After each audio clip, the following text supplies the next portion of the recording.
Hello दोस्तों, नमस्कार। आइए चलते हैं बिहार की ताज़ा खबरों की ओर। लेकिन उससे पहले अगर आपने अभी तक इस चैनल को सब्सक्राइब नहीं किया तो कर लें, जिससे कि आपको बिहार की 25 ताज़ा खबर रोजाना मिलती रहे। पहली और बड़ी खबर, बिहार के सुपरस्टार और सिंगर पवन सिंह ने अपनी पत्नी ज्योति सिंह से तलाक मांगा है। आरा के फैमिली कोर्ट में अपनी पत्नी से तलाक के लिए अर्जी लगाई है। फैमिली कोर्ट में सुनवाई के लिए उनकी पत्नी पहुंची थी, लेकिन पवन सिंह नहीं पहुंच पाए। पवन सिंह का आरोप है कि उसका किसी और के साथ अफेयर है, जबकि ज्योति सिंह ने पवन सिंह पर प्रताड़ित करने का आरोप भी लगाया है। अगली बड़ी खबर, बिहार में लोगों को पेट्रोल और डीजल की बढ़ती कीमतों से राहत नहीं मिलेगी। पीएम नरेंद्र मोदी ने बुधवार को राज्यों से मूल्य वर्धित कर वैट कम करने का आग्रह किया था। इसके जवाब में बिहार राज्य के वित्त मंत्री सह डिप्टी सीएम तारकिशोर प्रसाद ने कहा कि फिलहाल बिहार सरकार पेट्रोल और डीजल पर वैट कम नहीं करेगी। अगली खबर, बिहार में 30 अप्रैल तक गर्मी से मिल सकती है राहत। बिहार में लू का कहर बढ़ता जा रहा। बिहार के ज्यादातर इलाकों में पारा 40 डिग्री के पार चला जा रहा, जिसके कारण लोगों का हाल बेहाल है। मौसम विभाग ने हाल ही में मौसम को लेकर ताजा अपडेट जारी किया है। मौसम विभाग के अनुसार फिलहाल गर्मी से राहत मिलने के कोई भी आसार नजर नहीं आ रहे। बिहार में अगले 2 दिनों तक लू का कहर जारी रहने वाला है, लेकिन 30 अप्रैल तक आंधी बारिश होने की संभावना बनी है। इस बीच 40 किलोमीटर की रफ्तार से हवाएं चलेगी, जिसके कारण भीषण गर्मी से राहत मिल सकती है। अगली खबर, कारखानों में काम करने वालों को नीतीश सरकार का गिफ्ट, मुफ्त में मिलेगी स्वास्थ्य जांच। राज्य के सभी निबंधित कारखानों में काम करने वाले कामगारों के स्वास्थ्य की निःशुल्क जांच की जाएगी। विशेषकर 45 वर्ष से अधिक उम्र वाले कामगारों की स्वास्थ्य जांच अनिवार्य रूप से की जाएगी, ताकि बीमार होने की स्थिति में सरकार के स्तर पर वैसे कामगारों का उपचार कराया जा सके। श्रम संसाधन विभाग का यह आदेश अमल में आ चुका है। अगली खबर, बिहार में भी कोरोना की चौथी लहर शुरू होने के संकेत हैं। कोविड की तीसरी लहर खत्म होने के बाद राज्य में नए मरीजों की तादाद नहीं के बराबर हो गई थी, लेकिन अब प्रदेश में बीते लंबे समय से मिल रहे कोविड के इक्का दुक्का केस की संख्या बढ़नी शुरू हो गई है। 31 मार्च 2022 तक प्रदेश में रोज अमूमन 1 या 2 नए केस सामने आ रहे थे, लेकिन बीते दिनों संक्रमण के नए मामले बढ़ने शुरू हो गए। कोविड संक्रमण के 14 नए केस सामने आए हैं। इसमें पटना जिले में 7 नए केस मिले हैं। अगली खबर, बिहार में कोरोना का नया वेरिएंट मिलने से मचा हड़कंप। कोरोना की चौथी लहर की आशंका के बीच बिहार में अब लगभग 25 मरीजों में कोरोना की पुष्टि हुई है। हालांकि स्वास्थ्य विभाग की तरफ से अब तक नए गाइडलाइन जारी नहीं किए गए।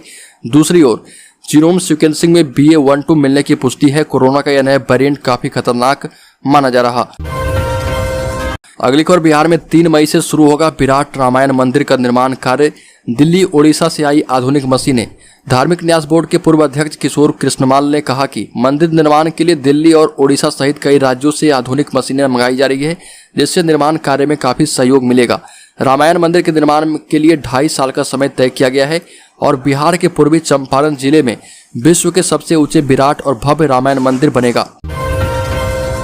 अगली खबर, लालू यादव 30 अप्रैल को दिल्ली से आएंगे पटना एम्स से। आज किए जाएंगे डिस्चार्ज। चारा घोटाले में डोरंडा कोषागार से अवैध निकासी मामले में झारखंड हाईकोर्ट के द्वारा जमानत दिए जाने के बाद लालू यादव जल्द पटना आ सकते हैं। पार्टी सूत्रों से मिली जानकारी के मुताबिक आरजेडी सुप्रीमो दिल्ली के एम्स अस्पताल से डिस्चार्ज हो सकते हैं, जिसके बाद वो 30 अप्रैल की शाम को दिल्ली से पटना आएंगे। अगली खबर, बिहार में 2019 तक बीएड करने वाले छात्रों के लिए गुड न्यूज है। आपको बता दें कि छठे चरण में 32,714 माध्यमिक एवं उच्च माध्यमिक शिक्षकों की नियुक्ति के लिए शिक्षा विभाग ने शेड्यूल जारी कर दिया, जिसके लिए आवेदन 28 अप्रैल से 27 मई तक भरे जाएंगे। छठे चरण में 32,714 माध्यमिक एवं उच्च माध्यमिक शिक्षकों की नियुक्ति के लिए शिक्षा विभाग ने शेड्यूल जारी किया है, जिसके लिए आवेदन 28 अप्रैल से 27 मई तक भरे जा रहे हैं, जिसके बाद 28 मई से 10 जून तक औपबंधिक मेधा सूची और 22 जुलाई को अंतिम मेधा सूची प्रकाशित कर दी जाएगी। अगली खबर, बिहार की चाय की होगी राष्ट्रीय पहचान। सरकार खुद करेगी ब्रांडिंग। किसानों को होगा बड़ा फायदा। बिहार की चाय को राष्ट्रीय पहचान दिलाने के लिए कृषि विभाग ब्रांडिंग करेगा। ब्रांडिंग का दूसरा कारण भारतीय चाय बोर्ड में प्रतिनिधित्व हासिल करना भी है। उद्देश्य बिहार में उत्पादित एवं प्रसंस्कृत चाय को विश्व स्तरीय पहचान दिलाने की भी है। भारतीय चाय बोर्ड में प्रतिनिधित्व हासिल करने और बिहार की चाय को राष्ट्रीय पहचान दिलाने के लिए कृषि विभाग ब्रांडिंग करेगा। कृषि मंत्री अमरेंद्र प्रताप सिंह ने इसकी शुरुआत कर दी है। दरअसल बिहार में बड़े पैमाने पर चाय उत्पादन के बावजूद भारतीय चाय बोर्ड में बिहार का प्रतिनिधित्व न के बराबर था। अगली खबर, बिहार में जल्द बंद हो सकते हैं स्कूल। शिक्षा मंत्री विजय कुमार चौधरी ने दिए साफ संकेत। बिहार में स्कूल जल्द ही बंद किए जा सकते हैं। शिक्षा मंत्री विजय कुमार चौधरी ने इसके साफ संकेत दिए हैं और कहा कि सरकार स्थिति पर नजर रख रही है और सही समय पर फैसला किया जाएगा। देश में कोरोना वायरस के नए वेरिएंट का खतरा बढ़ता जा रहा। दूसरी तरफ गर्मी अलग से सता रही है। ऐसे में चर्चा तेज है कि क्या सरकार स्कूलों को बंद करने का फैसला ले सकती है। इसका जवाब सरकार ने दे दिया है। बिहार में स्कूलों को जल्द ही बंद किया जा सकता है। अगली खबर, बिहार के कृषि विभाग में 2667 पदों पर शीघ्र होगी नियुक्ति। BSSC से निकलेगा विज्ञापन।